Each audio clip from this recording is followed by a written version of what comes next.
Düşlerimizin en güzel çağı, Göktürk bayrağı dalgalanır göyde.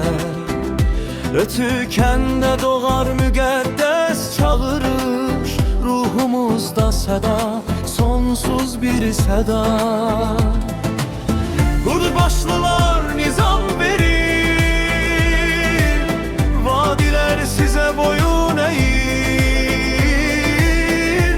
eller size baş eğer, adınız yazılar göylere. Göktürk yaşayır yüreklerde, düşlerimizde, her nefeste. Tanrı dağı altaylarla yükselerik yerlere. Göktürk yaşayır yüreklerde, her sözümüzde alov kimi asılanın iziyle biz ebedi bu yoldayız.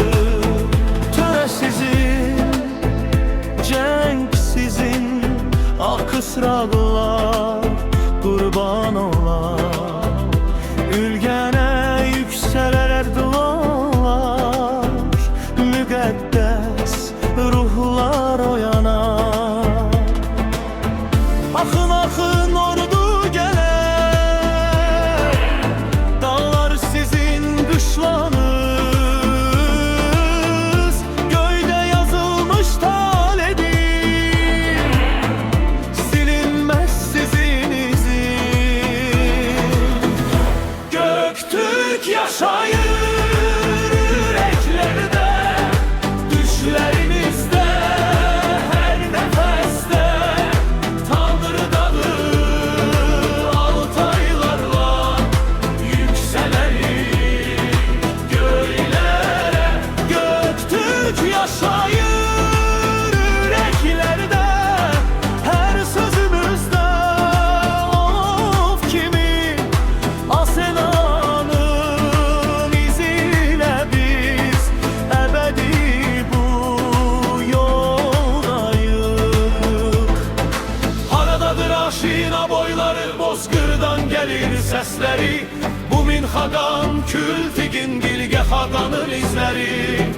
Çin viran Sasani susar, tarihte seslener adlar.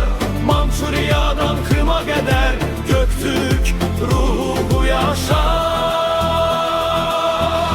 Göktürk yaşayır yüreklerde, düşlerimizde, her nefeste. Tanrı dağı altaylarla yükseleri göylere. Düşlerimizde, ruhumuzda, Göktürk ebedi çağlar.